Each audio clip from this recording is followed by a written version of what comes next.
and that he rewards those who seek him. So what did I do? He used the coin of heaven. He used the coin of heaven. The coin of heaven. The coin of heaven. The coin of heaven. I tell everyone who will listen to me.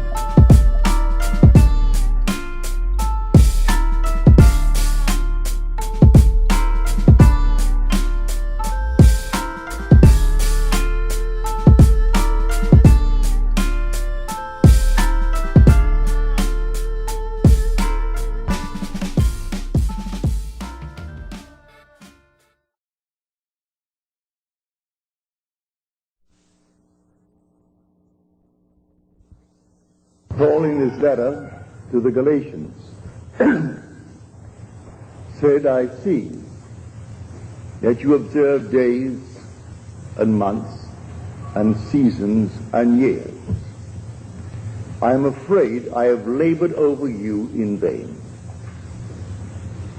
Now here we are, this crowded week of observing these different days. And this is the season. And naturally it's the year. What did Paul give to the world? What he gave to the world is this, that the Spirit of God and the human imagination are one. He said, we did not receive the spirit of the world, but the Spirit which is from God, that we may understand the gifts bestowed upon us by God. Here is the one that became the many, that the many may become the one. For one must be all, and comprehend within itself all things, both small and great. Everything in the world, all that I behold, though it appears without, it is within, in my imagination, of which this world of mortality is but a shadow. So when we are told, if I be lifted up, I will lift all men and draw all men unto me. Now we are told he is lifted up. Therefore, all men are already redeemed. But they have to experience it within themselves. They are already redeemed. But in this world of mortality, this must be now, I would say, repeated within the individual. For he must contain and experience all within himself. There is only God in this world. God only acts and is in existing beings or men. Now let me share with you a story that was given to me last Friday night. This lady's husband's name is Ray. When I use the word Ray, I am speaking of her husband. She said, last year, Ray said to me, it's going to cost $1,000 to put on a roof, a new roof. We need the roof. Well, it'll cost $1,000.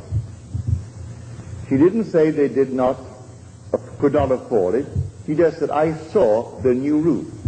Right then and there, I saw the new roof. Then she said, I was working at my sewing machine. It's an old one, but it was adequate. It did the job. But I would like a new one, she said. And so I imagined a new one. There was the old one, but I imagined the new one. Then I was putting away my tape recorder, and I felt how heavy this thing is. I would like a new, lightweight one. I put the old one away, the heavy one, but I thought I would like a new one that is light of weight. So I put away the new one. that was light of weight. Then she said, Ray said to me, my new shoes hurt. He just bought them and they were hurting. Well, I wanted him to have shoes that did not hurt. That in my imagination. All this was last year. Then came the turn of the calendar year, and we had a robbery. No, they didn't steal the roof, but they took the other movable objects. And this past week I got a settlement from the insurance company, pardon me, for $2,050-odd. I now have my nice new sewing machine. I have my nice lightweight tape recording. Ray's shoes do not hurt. And there is money for the roof and much, much, much left over. Now, who instigated the robbery? Now on Friday you will hear, if you go to service, there are 7 words on the cross. 3 taken from Luke, 3 from John, and 1 from Matthew and Mark. It's the same one from Matthew and Mark, which is the 4th one. My God, why hast thou forsaken me? That's the one taken from these 2 Gospels. But the first one used on the cross is from Luke. Father, forgive them, for they know not what they do. Everything is moving under compulsion. No one sees the invisible causation. No one sees the invisible imaginal acts that is putting pressure upon everyone who is bent in a certain direction to perform the needed act to produce the imaginal act that is completely unseen by the world. Here, every natural act, natural effect, has a spiritual cause and not a natural. A natural cause only seems. It is a delusion of the fading vegetable memory. Now, in her letter to me, she said, these things I remember. They were all last year, but I remember them. In her case, she is blessed that she could remember when Ray said to her, it's going to cost $1,000 to put on the new roof, and I saw the new roof. Even though at the moment, maybe, we thought we could not now afford the new roof.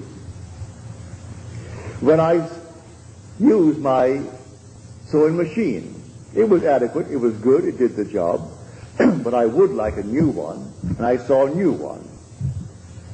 And when I put away my tape recording, it's all right, it was adequate, but it was heavy when I put it away. I thought, I've seen all these nice, new, lightweight ones, and I would like a nice, lightweight one, good one. Now she said, I have all of them.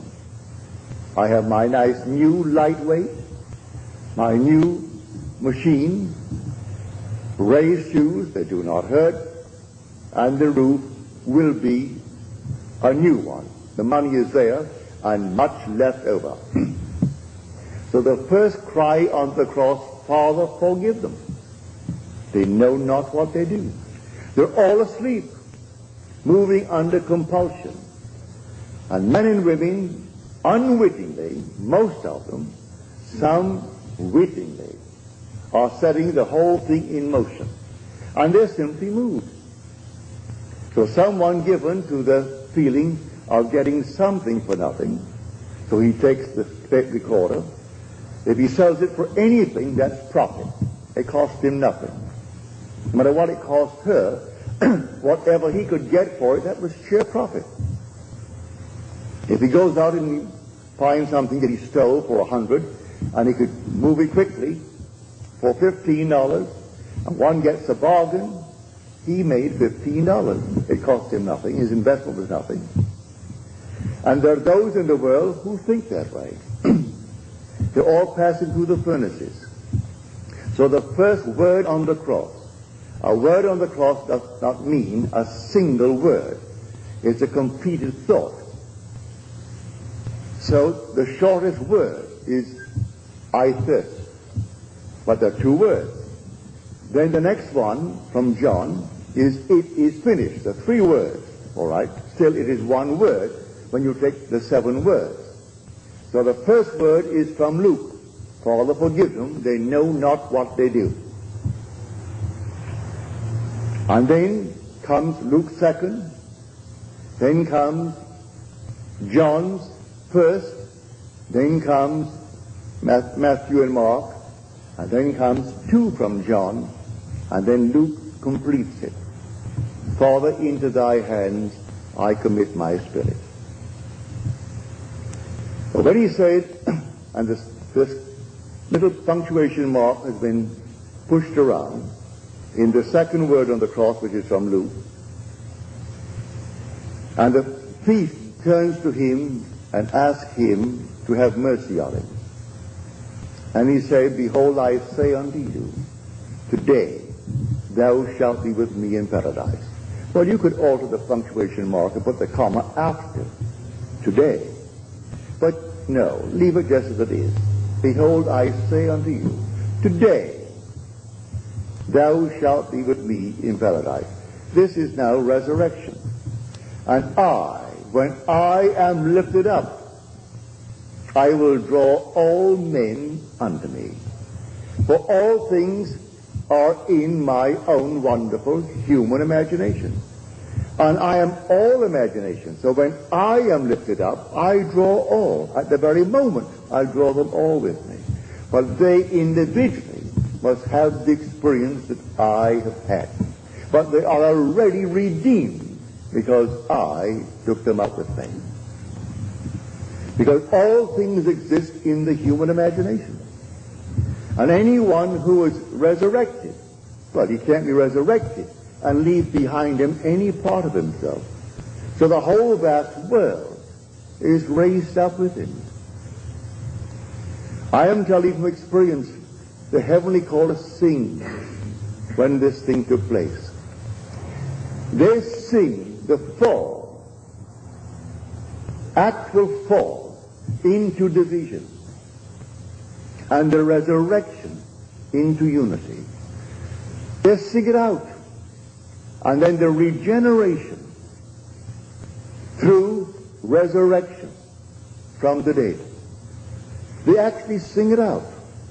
And the words, it is finished, I heard it, but I didn't sing it. The heavenly chorus sang it. When I walked by and everyone was made perfect as I was perfect. And then at the very end, the chorus sang out, it is finished.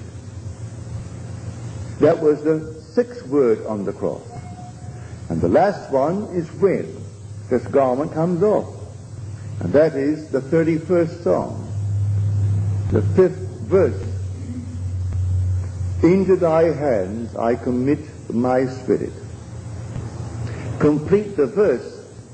Thou hast redeemed me, O Lord, faithful God. That was the promise of the beginning. I would fall into division and become fragmented, dwelling in all, that not a thing in this world could be apart from me. Because how could I be apart from something that I'm going to influence? Because all things by a law divine in one another's being mingled. If I'm not penetrating you now, I couldn't see you. You couldn't hear me if I did not penetrate you and you penetrate me. So all things by a law divine in one another's being mingled. So when I am lifted up, I take with me my entire universe, my whole vast world, knowing that every one that is now shadowed in that world will have a repetition of the same experiences. For one fell into division, and then resurrected into unity, bringing all back together into the one. So in her case, I can't tell you how thankful I am that she shared it with me. That she could now actually feel that the robbery, which seemed at the moment of a shock, she lost the tape recorder, she lost this, all the movable objects. And then came the settlement from the insurance company for $2,050 odd, which replaced these with the new ones, all the light ones, and enough to put on the roof, and then still left over. So, Father, forgive them. Yes, the thieves of thieves. It's yourself pushed out anyway. Here someone is tonight accused for stealing maybe what? A little cup or a saucer. And yet the bank where I bank, United California Bank, they're still looking for the internal thieves who stole $50 million last year from their subsidiary in Basel, in Switzerland. $50 million. And they know it all is on the inside. It can only be on the inside by trusted employees. They think they can bring it down to six trusted employees. They can't quite put their fingers on it because in Switzerland there are all these strange hidden accounts. But they are missing $50 million. So someone goes into the bank and holds it up and gets $1,000, and we balloon the whole thing. The other thing is hush-hush.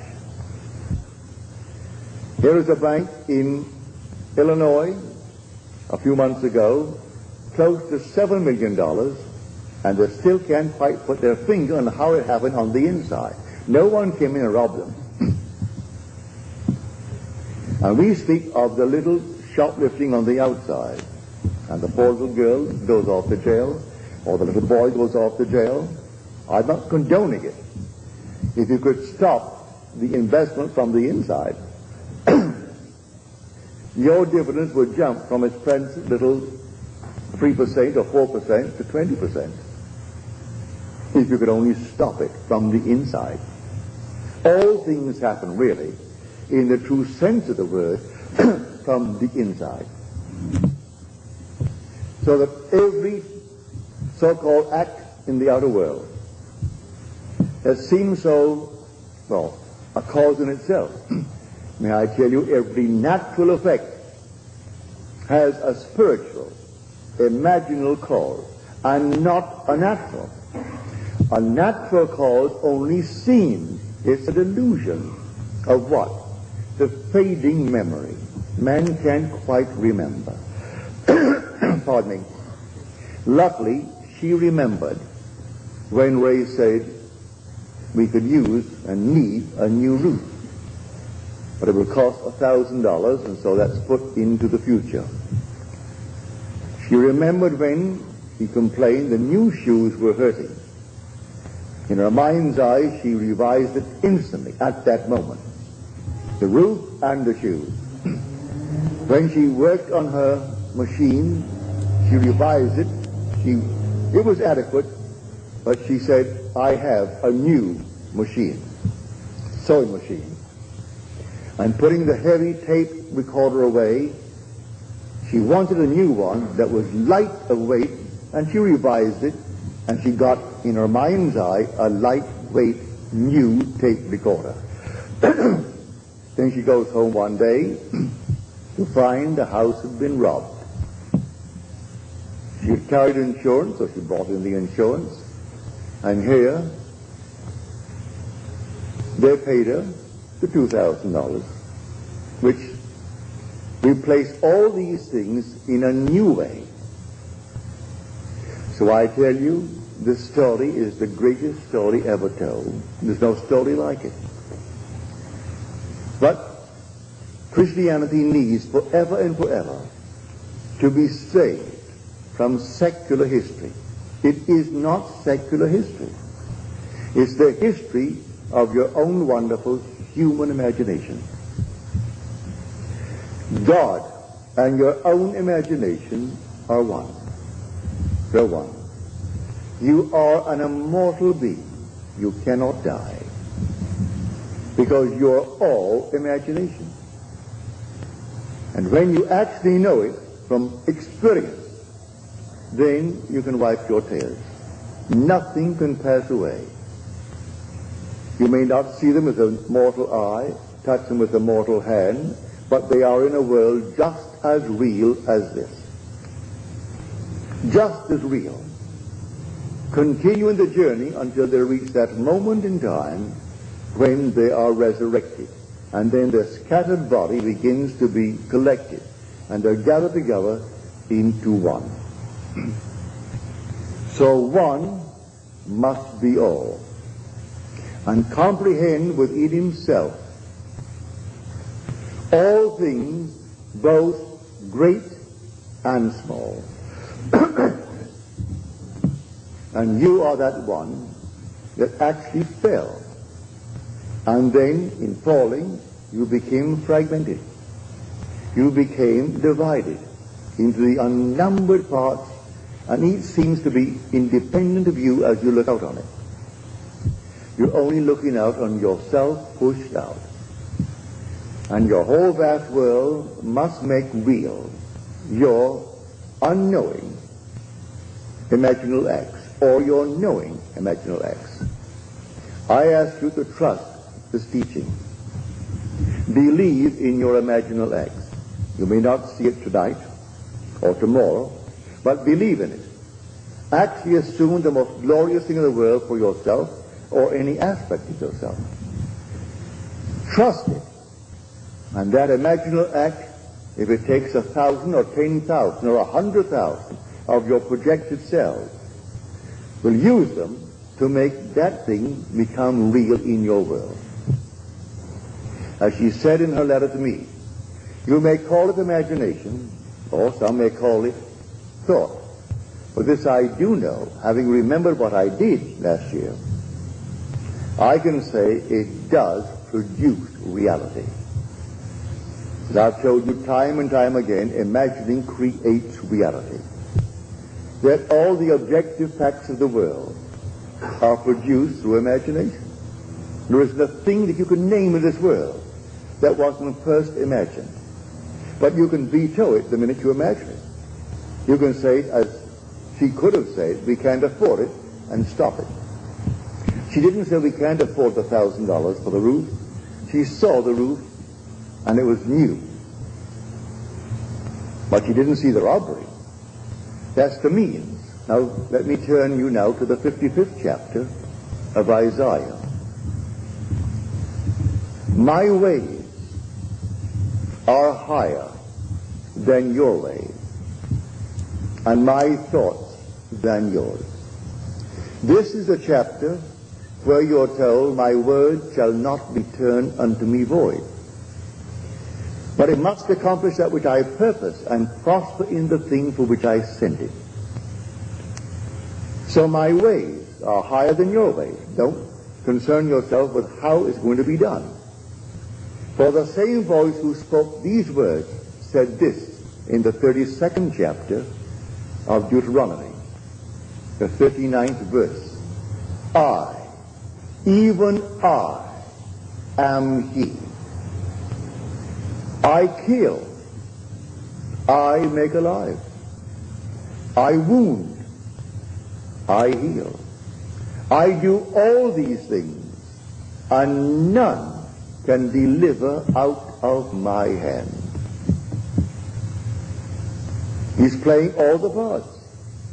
And if one is basically inclined to steal, he will use it to produce the necessary means to get the money to put on the roof. So she comes home, and there was a robbery. All the things have been replaced with new ones and better ones as she desired them. At the moment it seemed to be a shock, but she set the whole thing up in motion, for she's the one who spoke those words. I kill and I make alive. I wound and I heal.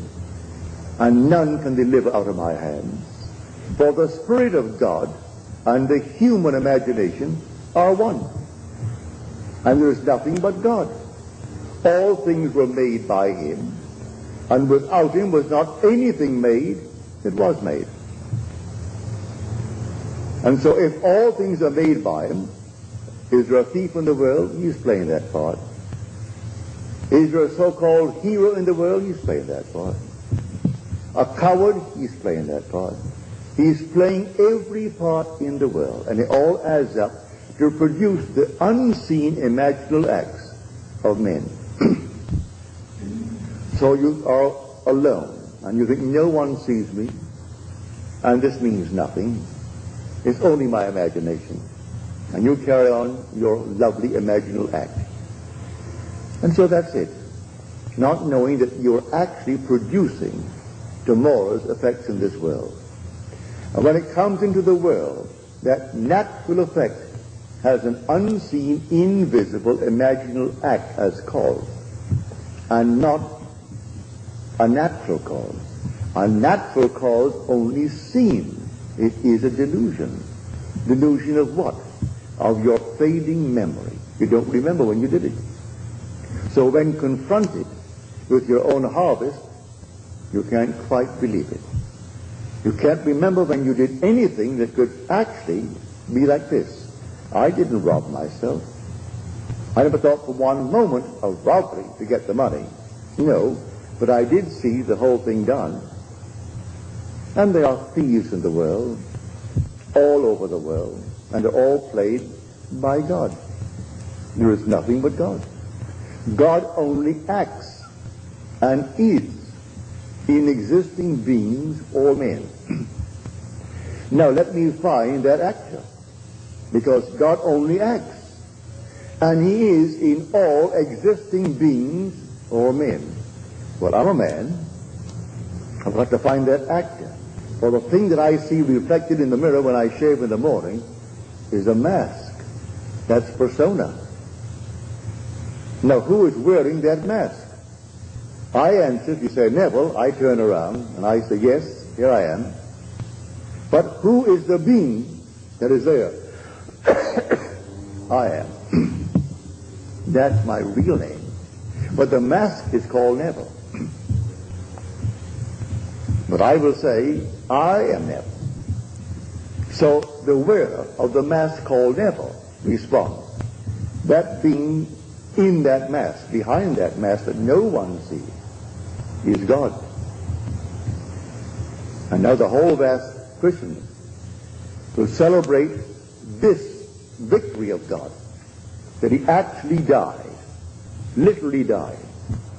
But God's first attribute is mercy. And God turned death into sleep.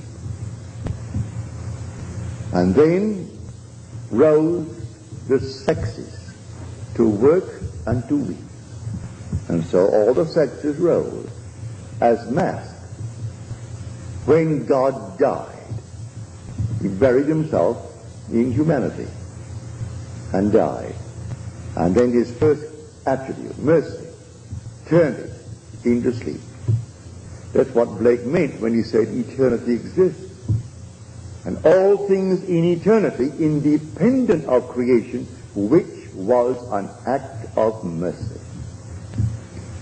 That was the merciful act, to turn death into sleep. And God is dreaming this dream. One day he will awake. And when he awakes, he resurrects. And then he gathers into his own being all his scattered beings. So all are gathered together. When I depart this time, may I tell you, I am taking everything in the universe with me.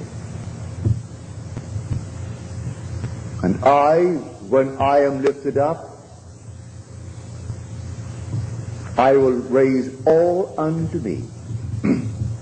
Read it in the 12th chapter of John. Not one can be left, because all things exist in the human imagination. But it's not raised up until he who is scattered is awakened to unity. And then he draws into his one being all that was scattered. So their sin, his fall into division, and his resurrection to unity. His fall into the generation of decay and death, and his regeneration into the generation or the resurrection from the dead. So when he actually is raised from the dead, he gathers all into his own being, and they're all with him. No matter where he goes, he has his whole vast world raised up, hasn't left one behind him. But everyone shattered in the world will have a reproduction of that drama within themselves. So what is now being dramatized as a memorial this week, for this is really a memorial. This is simply a great memory, a remembrance of what God has already accomplished. And so they're perpetuating it through Good Friday, then comes the burial on Saturday, then comes the resurrection on Sunday. But the whole thing is done. It's all done. Only to be repeated in the individual, and then the individual, who is a semen scattered, becomes the unit, and he draws his vast world unto himself, and he is resurrected. So the one becomes the many, and then the many become the one. So whenever one is raised, he takes his whole vast world with him, even though it seems to be left behind. And every aspect that it seemingly is behind becomes the unit, and then it raises up. So one must be all. That is the story of the Christian mystery. One must be all. So the first cry on the cross, Father, forgive them. They know not what they do. And they do not know what they do. They go blindly on under compulsion, executing the unseen imaginal acts of humanity. And they move under compulsion. To pick this up, I told the story. I was severely criticized for it by a lady at a dinner party one night when Fred Bales, who is now gone from this world, and he gave a party at the Ambassador Hotel. And I had told this story about 2 weeks before, and one of his great, I would say, contributors, who would come and always write a huge big check at the end of a year or end of a month to keep that going. And she was most critical that night. As I said, I didn't feel well that night at all.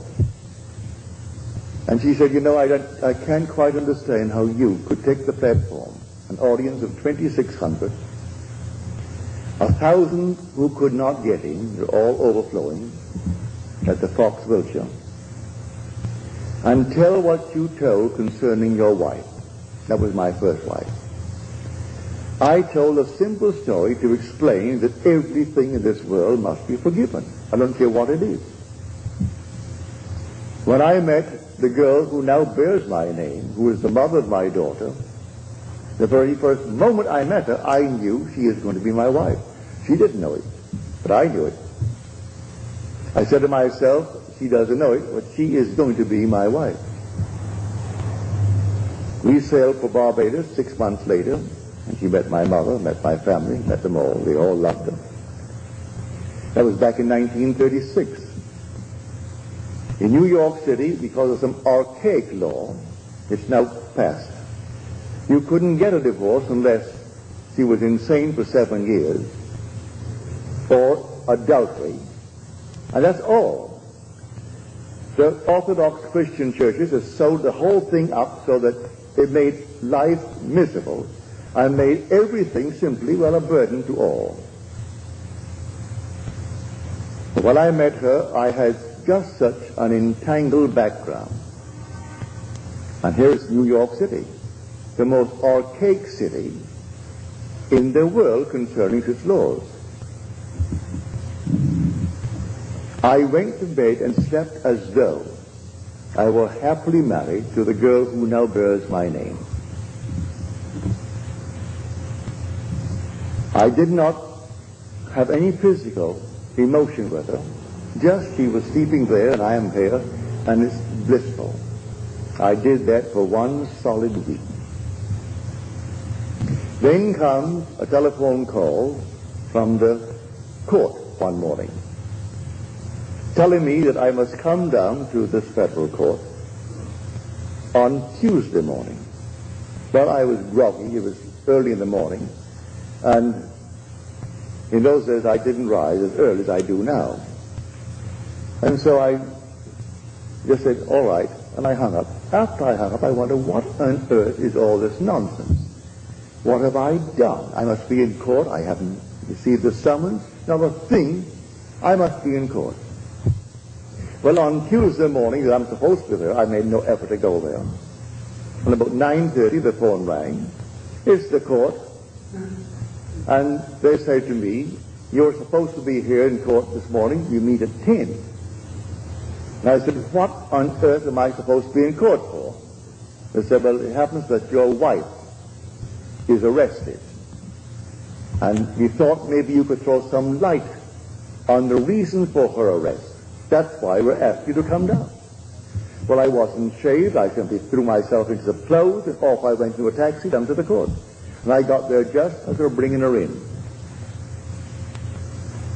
Man whispered into the 3 judges, 1 judge's ear, that I was in the audience.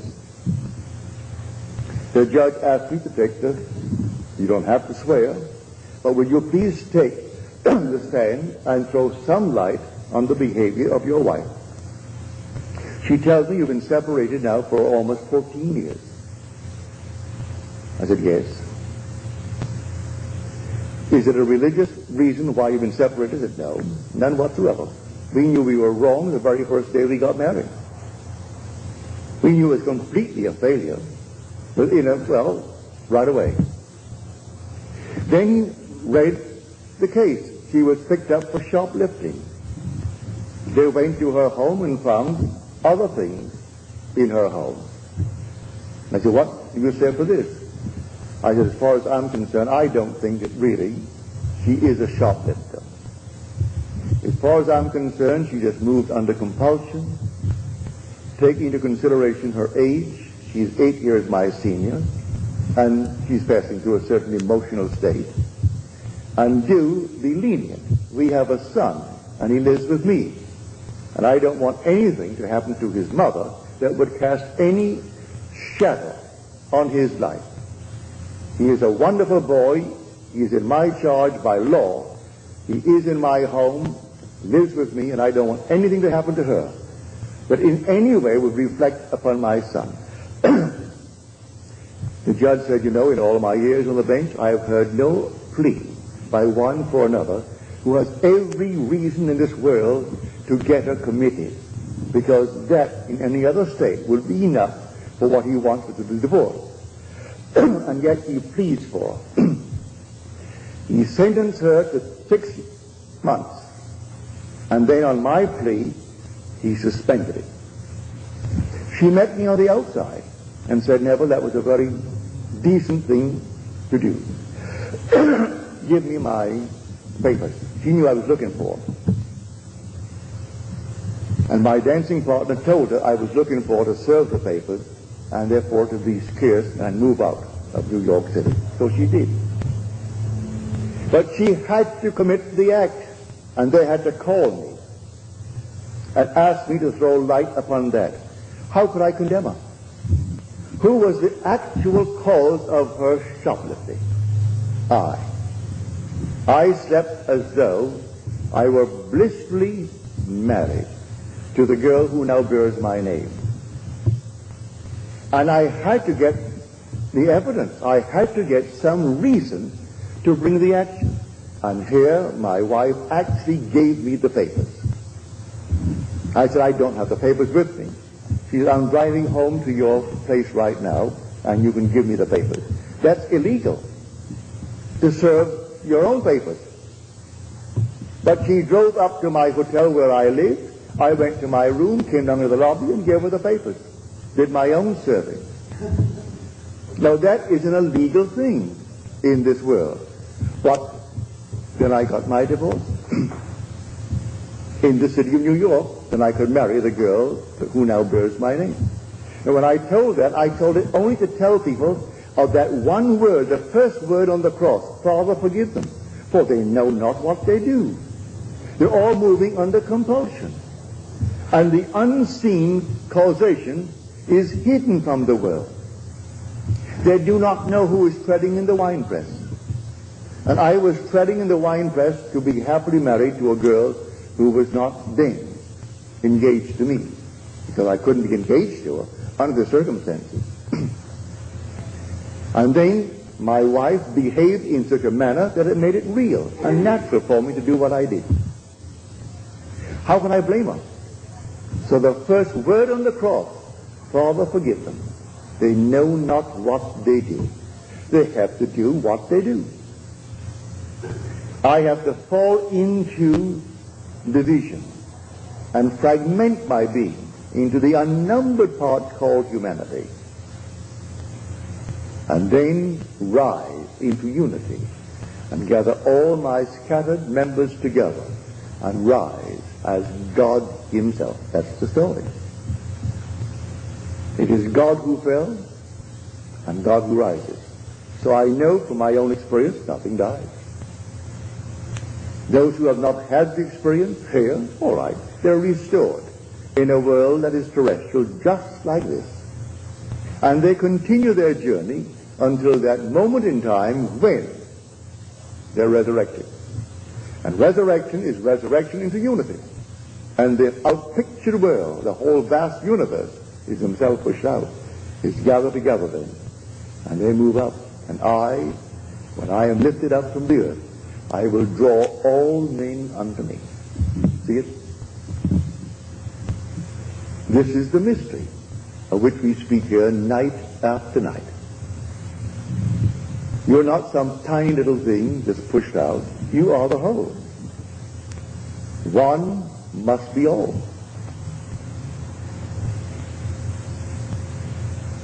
And the day will come, you will find that you really are the all.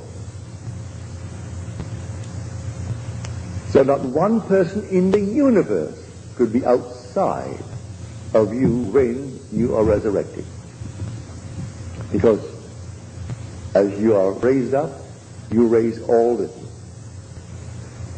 And each would have the experience of being raised up, and all, eventually, will be the one. And in that day,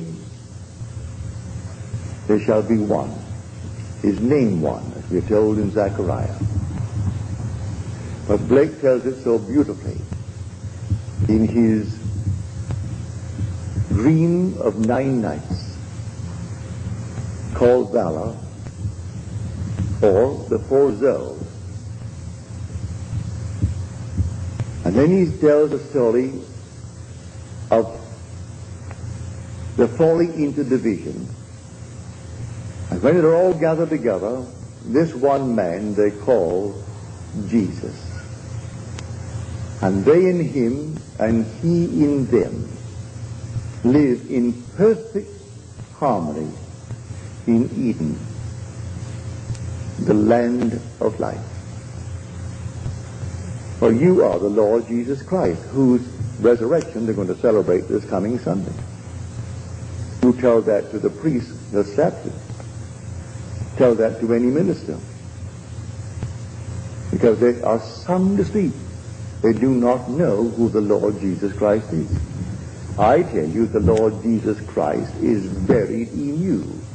And he is your own wonderful human imagination. That's the Lord Jesus Christ. And when he is raised in you,